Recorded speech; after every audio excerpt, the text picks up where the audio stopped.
from a report from a German newspaper called Die Welt. I guess that's how you pronounce it anyway.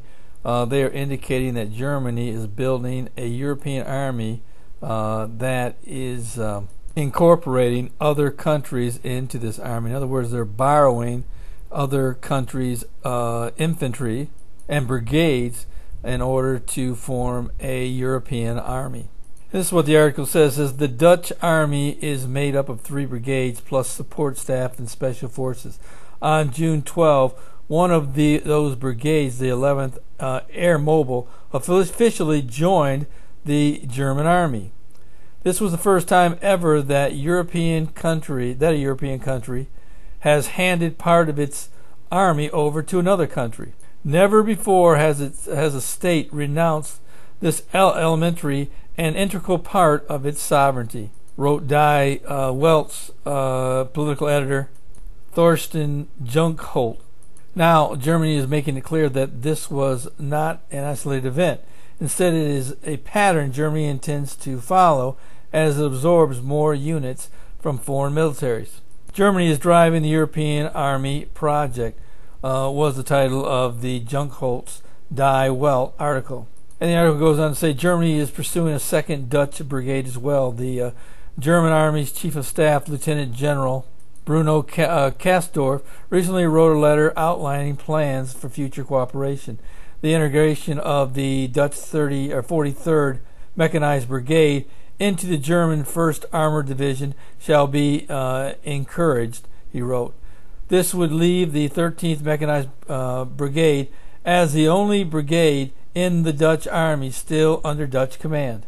This subject has received little attention in the Netherlands, but think about what is happening here. The Dutch Army also includes special forces and support staff, so it is not quite accurate to say that 2/3 of the Dutch Army would be under German control, but recently a very large part of it would be.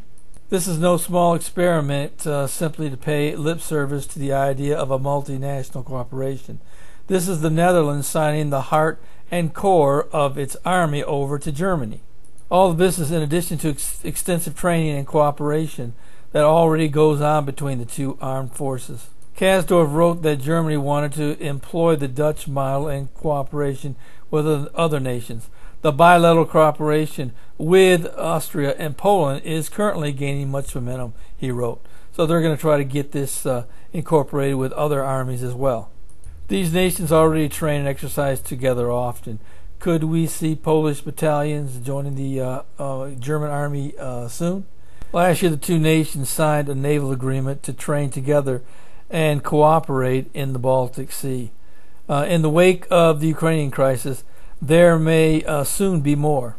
Now get this. It says Hans-Peter Bartels, the chairman of the German Parliament's Defense Committee and the recipient of Kastorf's letter, left no doubt as to the final destination of all these additions. The hour has come, finally, for concrete steps towards a European army, he told Die Welt.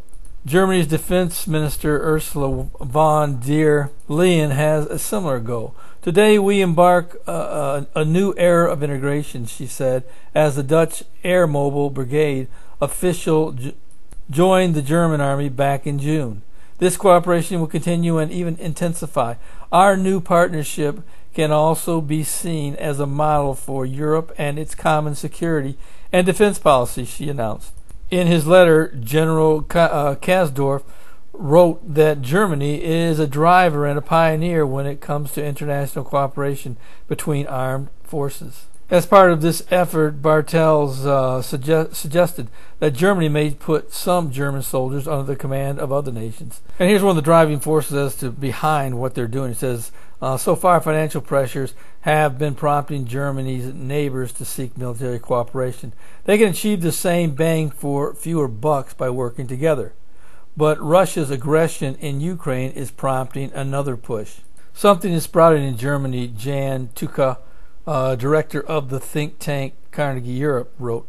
As Europeans pondered the necessity of military strength after Russia's annexation of Crimea, and NATO charts its own course for the post-Afghanistan era, Europe's reluctant Central Power is doing some serious soul searching on its role as a military player.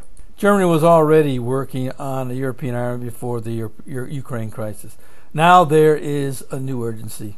Now certainly this all sounds interesting and actually prophetic, but I don't believe it will become directly prophetic until the Antichrist comes forth and actually leads this army. I mean, even though Germany and the Netherlands are working together, and there's the possibility that other nations will come together as well and try to form a single army, until this single army is created under the leadership of the Antichrist, it will simply remain interesting.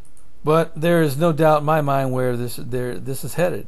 And the Bible does declare that in Revelation chapter 17 that 10 nations would come together and lend their power to the Antichrist during the tribulation period to form one giant and powerful military force. So I do consider this of prophetic significance, and I think you should too. As I said, if you're looking anywhere else but Israel and the European Union, you're probably in the wrong spot. Not to say that there are not other indirect biblical prophecy hotspots in the world, but I think that the most significant hotspots are going to be in Israel and the European Union. But this is just one more thing that you need to keep your eye on to see exactly how this forms and see where it's heading. But frankly, I'm still looking for that one single leader to be elected or selected who will literally change this world for the worse, until the world leader known as Jesus Christ comes on the scene and changes this world for the best. And if you don't know him as Savior as of yet, you are heading for a place known as hell. You know, nobody wants to go to hell, but nobody seems to want to live for the Lord either. Well, I hope you're not in that latter part, but are living for the Lord. And, 150,000 people die every single day. The vast majority of them will end up in a burning hell. Don't let that be you. Accept the Lord as Savior today. Well, this is Terry Malone with the Calvary Prophecy Report.